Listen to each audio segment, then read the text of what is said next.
Naam, assalamu alaikum wa rahmatullahi wa barakatuh. Wa alaikum assalam wa rahmatullahi wa barakatuh. Abavandimwe b'Abayisilamu, nk'uko bisanzwe uyu munsi twasuye umuvandimwe wacu, umwarimu wacu yamuremye Isa kugira ngo atugezeho amagambo y'Imana. Twagira ngo aka kanya rero tumuhe ijambo. Naam, ijambo ni ryawe.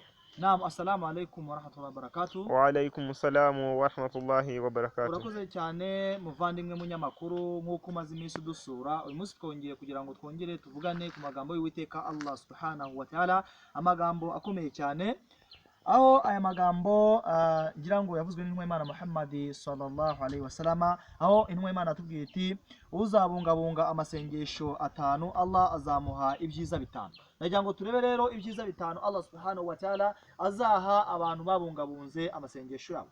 Dudatinze rero, icya mbere Allah subhanahu wa ta'ala azaha umuntu wabungabunze amasengesho ye atanu, Allah subhanahu wa ta'ala azamuvaniraho ubuzima bw'inzitane hano ku isi. Umuntu wabungabunze amasengesho ye atanu, Allah Imana ishobora byose izamubungabungira cyangwa se izavanaho ubuzima bw'inzitane hano ku isi. Urumva ko amasengesho ari ikintu gikomeye cyane. Icya kabiri, Allah subhanahu wa ta'ala azamuvaniraho ibihano byo mumva. Tubizi neza ko ugeze mumva dutandukanye n'abandi bagenda bavuga bigiye bitandukanye, ariko mumva ubimenye ko hariya mu Islam muvandimwe hari ahantu Allah subhanahu wa ta'ala baba bagushize mumva ko ugomba gukuramo n'ibihano. Rero ni waba warabungabunze amasengesho ya batanu ku munsi, icyo gihe Allah subhanahu wa ta'ala azagukuriraho ibihano byo mumva.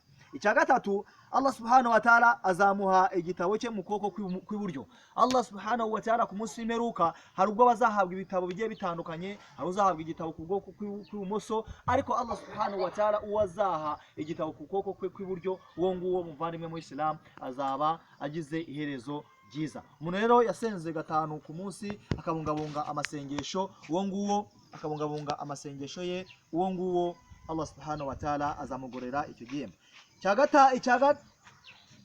Icya kane, kunyura kuri sirata nk'umurabyo. Umuntu wabungabunze amasengesho ye atanu ku munsi, Allah subhanahu wa ta'ala azamuhemba kunyura kuri sirata nk'umurabyo. Icyo gihe rero bavandimwe Islam, turabasaba ko mugomba gukora amasengesho yanyu muyabungabunga kugira ngo Allah subhanahu wa ta'ala azabahe ubwo buryo kugira ngo muzabe kuba muri kumwe na Allah subhanahu wa ta'ala mu iherezo ryiza.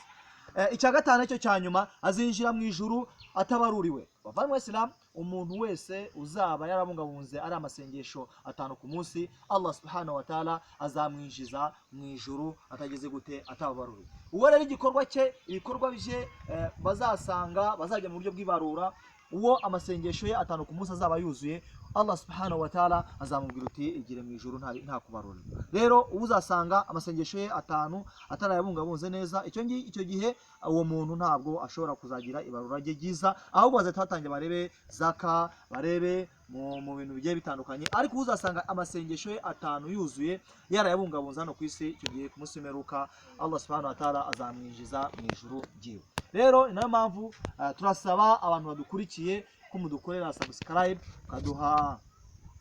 mukadufasha, mukadutera inkunga. Burya Allah subhanahu wa ta'ala Muhammad sallallahu alaihi wasallam ngo niyo uzavuga aya imwe cyangwa ukavuga hadithi imwe, icyo gihe cyangombwa nuko uzaba uri kugira gute, urimo kwibutsa. Tugira ngo tubibutse kugira ngo mubungabunge amasengesho yawe atanu ku munsi. Bungabunga amasengesho yawe atanu ku munsi, Allah subhanahu wa ta'ala azaguha ibyo byiza bitanu.